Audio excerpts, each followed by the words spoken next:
as a scholar and professor of Black studies, you've described an ancient Africa that is very rich in its heritage and its civilization, its use of science, agriculture. Describe ancient Africa to us, the kind of Africa that you've been studying and unearthing. We have images, and these images dominate us. These images dominate us, and the image of Africa has been totally destroyed by recent discoveries. It's just that most people do not know of those discoveries. And the discoveries are made by Euro-American scientists mainly. Peter Schmidt and Donald Avery, for example, discovered Africans were smelting steel 1,500 to 2,000 years ago. I'm going to use the conservative estimate, 1,500.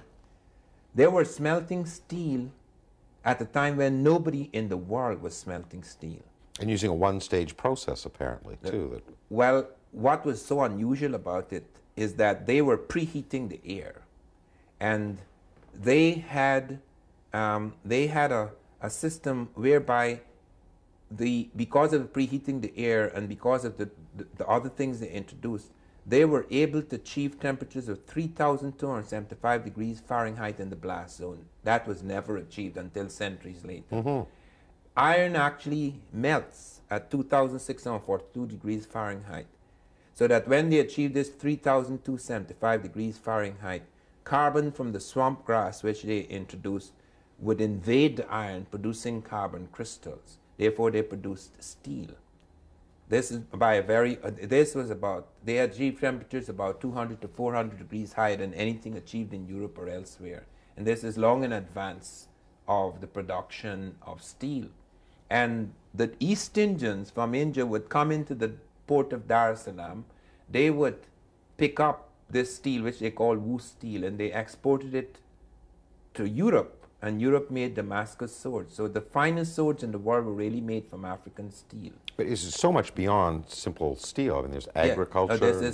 And you have also breakthroughs and a whole range of other things. We find an astronomical observatory 300 years before Christ in northwest Kenya, a place called Namortunga, where we found Africans 300 years before Christ had built an observatory, and they had aligned their stones to a range of stars and constellations, on the basis of which they had built one of the most accurate of prehistoric calendars. We find breakthroughs in agriculture. We find, for example, apart from the breakthroughs in agriculture, we find that they had mastered about 1,000 medicinal uses of plants. We find breakthroughs in cattle rearing. We find earlier cattle rearing than anywhere else. We find, for example, we had thought that China was the first to make fire, and then we find that it is thousands of years before. We found so many things within the recent past in Africa that we begin to realize there are two Africas. Africa before and Africa after the Holocaust. And when I speak of the Holocaust, I'm speaking of the slave trade. Right. A lot of people did not realize that why we got this idea about people in the jungle is that the only way to escape slavery was to run into the jungle. I mean, in Mali, for example, we found postal networks, we found very sophisticated developments, but people ran into the jungle to escape slavery. We found an extraordinary people called the Dogon, who ran into the mountains. And they were studied by Marcel Griol and Germaine Dietelin. And they, for example, they knew about the atom. They said everything is made up of invisible spinning particles. They knew of the exploding universe, the Big Bang. For example, they said the stars are running away from us. And we thought at first that was poetry until we realized what they were talking about. Because the stars are moving away from us, because we are still expanding, the universe is still expanding. They had fixed upon a star that is impossible to see with the naked eye. They not only saw it, we call it Sirius B, they call it Sigipolo. They said it's the egg of our world. They fixed on this star, which I say is impossible to see with the naked eye. They not only saw it, they plotted its orbit for Marcel Griol right up to the year 1990. NASA's map of the orbit is the same as that of the Dogon. Now, given the destruction of that ancient civilization by the slave trade, it must have been very difficult to actually conduct the kind of research that has produced this kind of evidence. I mean, how have scholars gone about unearthing these new facts that because until they now... picked up bits and pieces like Schmidt and Avery. I think it was Peter Schmidt who was first in the field with regard to metallurgy. He's not a metallurgist, he's not an engineer, he just kept hearing stories. So then he called in an engineer, Avery, and Avery was the person who actually found some of these machines, had them reconstructed, checked out the smelt. They found 13 of these machines in Iron Age strata. So it was not something that they just suddenly fell upon, you know. And you find, for example, Lynch and Robbins of Michigan State coming upon Namorotunga. You hear stories and you just think it's fantasy or fiction, and then you go to check and then you discover these things. We discovered, for example, Africans are responsible for lots of breakthroughs in medicine. Cesarean sections. The cesarean section in particular, where the cesarean section led to fatalities, 100% fatalities in Europe, until they heard of successful operations in certain parts of Africa, the Baganda of Uganda, and Dr. Felkin and his team went out to check on what these Africans were doing so right that they were doing so wrong. They found that they had superior anesthetics. Now, this is not true of all Africa because things happen in specific places and later on they may spread. But they found that they had superior anesthetics, that the woman remained conscious during the operation. She only cried out once when the baby had been removed and they were to put spikes in to stitch her back. Then she cried out. Then they found they had superior antiseptics. This was a major thing that Lister only introduced antiseptics in the operating theaters in Europe 2 years before. Now, when would have this been? What kind of time period were we talking about this kind of medical? This is about 1881 that the team, the Falcon team, went in. But the Africans were doing it before then. Right. It's only in 1881 that the British team went in to check on this. And saw this. Now, probably your most controversial thesis was that Africans, black Africans, came to North America before Columbus. Yeah. Give us some insight into that research that increasingly caused you to come to that conclusion. That's extremely interesting because I actually began 26 years ago attacking this thesis. Because being trained at School of Orient and African Studies, which is where we were led to do studies of primitives, all this was very strange to me. So when I came here, and the very next day I came to this country, I read this book, African, The Discovery of America by Lewin, and I thought it was madness. I was very impressed by the linguistics because I was both a linguist and anthropologist at the time. I was very impressed by the how could you have such coincidences? But I actually wrote an article attacking this thesis, and I ended by saying if anyone could show me just one image of an African in America before Columbus, I would begin to believe. And I sent it off to Random House. Charles Harris was the editor of some magazine, Amistad 2. And he called me the week later and he said, Van Sertima, something strange has happened in my table. He said, if anyone could show me the image of an African in America before Columbus. And that was the last sentence in your paper, and I turned it over, and there were 6 images of African America before Columbus, because John Williams, the novelist, had met some strange German who was last of the royal family of Germany, and he had spent many years in excavations, etc., and they come up with these heads. So I then flew to Mexico to see von Lutenau. We became great friends.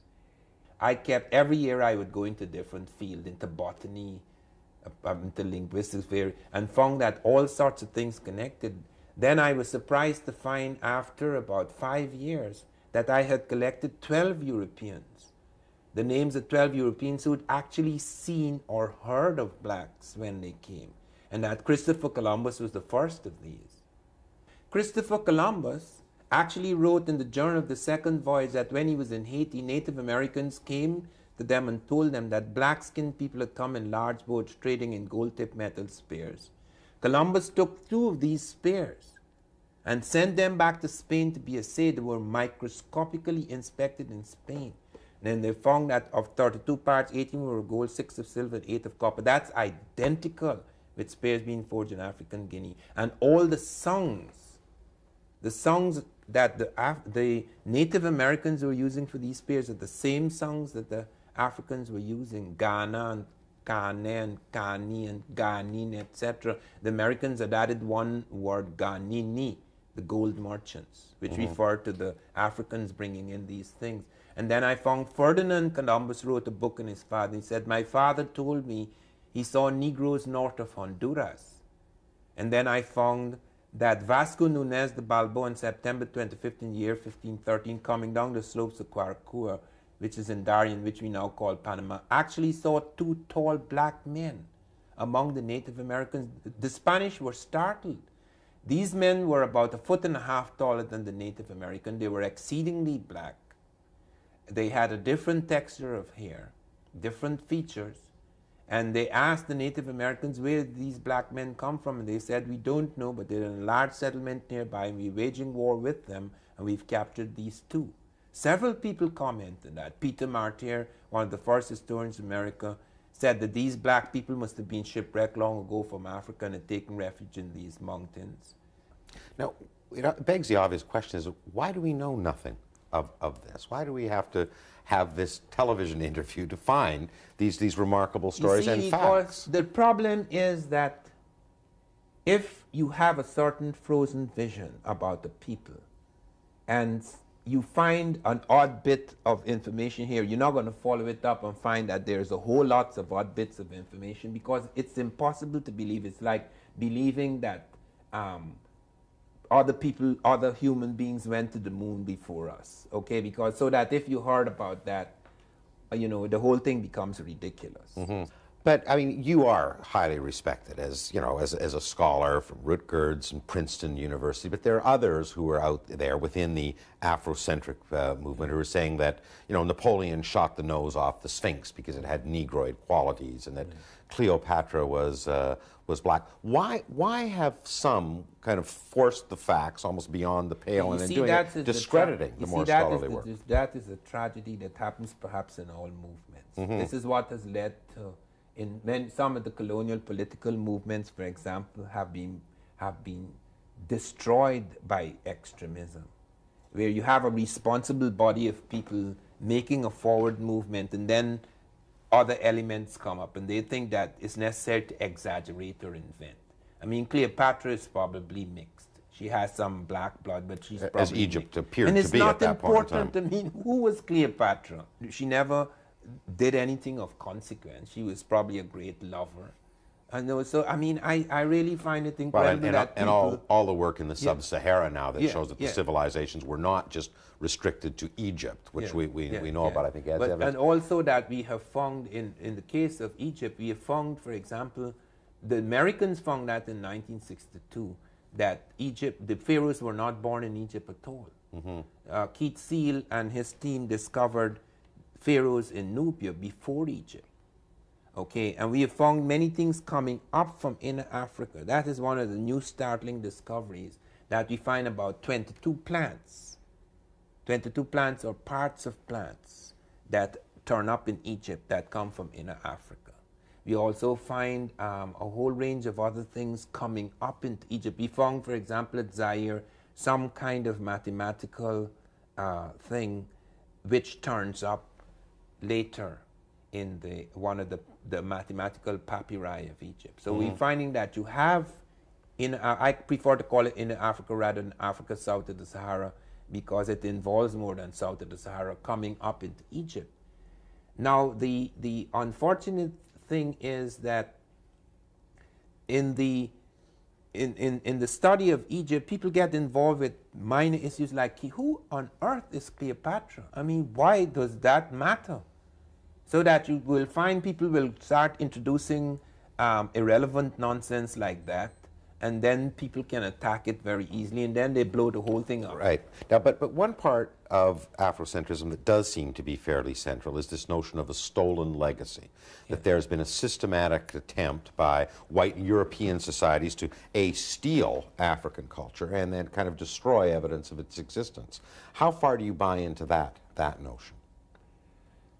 Well, you see, part of it is true, because the important thing was that it was necessary for us, if you have a Christian conscience, okay, it becomes necessary in order to assuage that conscience to pretend or to assume or to invent in your mind that these really are inferior people and that we're doing good to them by dragging them up into civilization. So that you have all sorts of motives. The white man's burden. Yes. You see, because we find, for example, the names of the slave ships. Jesus, you know, good intent, justice. I mean, that's schizophrenia. I mean, and you have people sitting on the slave ships writing hymns like, "Jesus, you lover of my soul." You know, so that it became, it's a, I don't know how to put it, but there's some sort of madness that entered into that period. The important thing now is for us to, seeing the tragedy that it has brought into our world, the important thing for us is to find ways to bring about a balance and to shatter the frozen vision.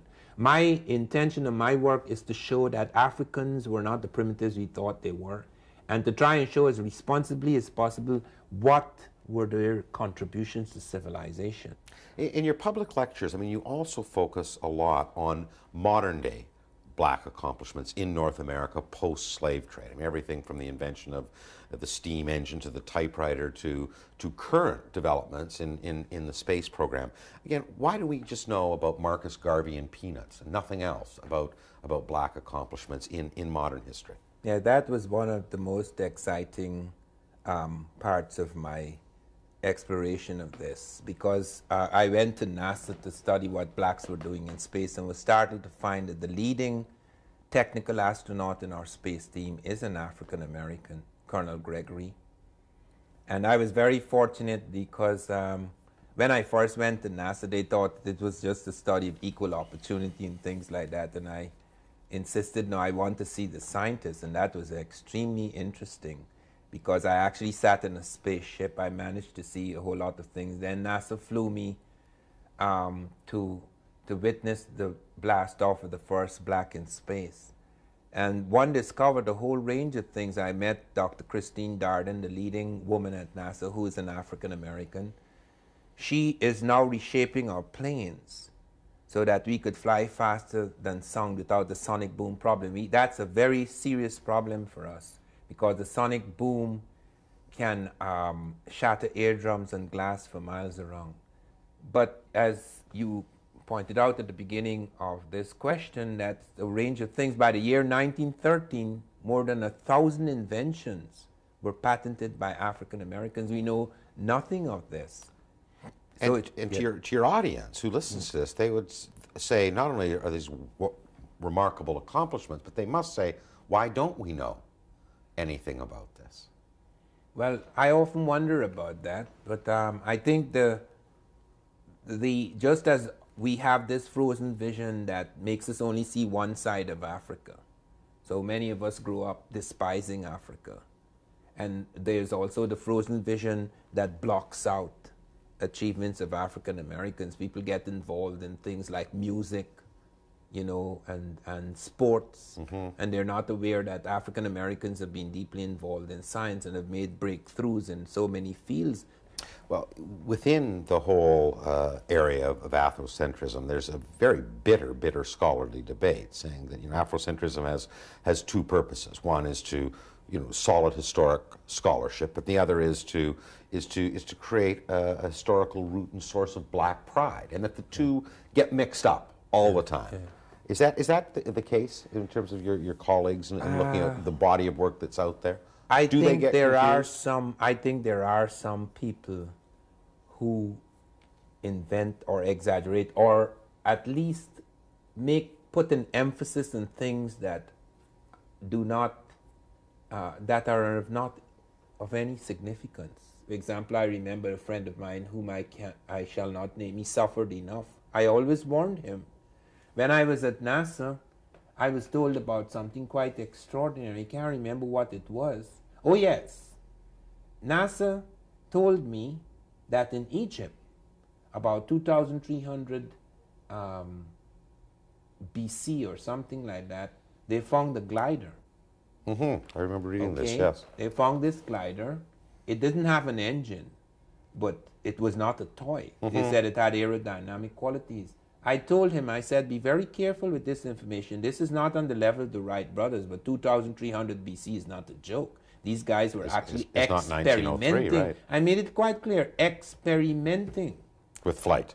Yes, and he went about saying about how the Nubians were gliding from here to there. He lost his job because the New York Times called me and said, we were aware that you are quite responsible, that you're very cautious, that you don't say anything without backup, but wouldn't you admit that in your movement there are lots of irresponsible or such incautious souls? Those words, incautious. I said, I don't have a movement.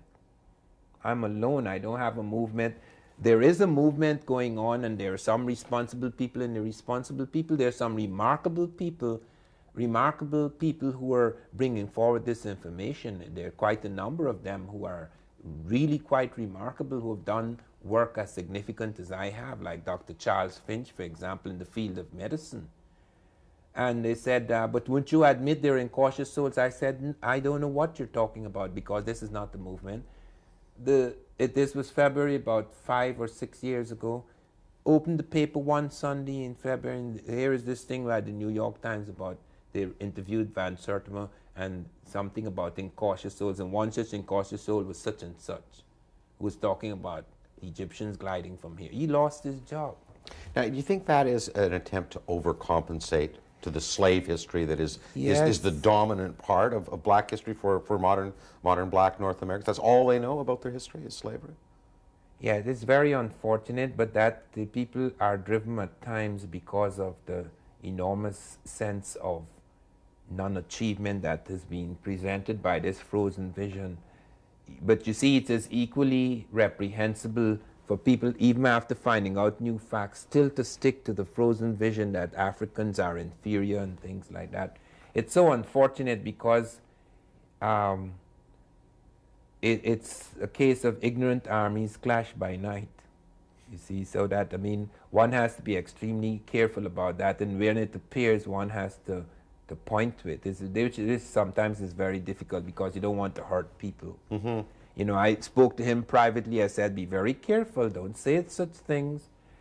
And I was having a debate with some professors once in Chicago, and this gentleman got up and said, we were talking about the pyramids and the problems involved in the building of the pyramids, and he got up and said, but how do we know?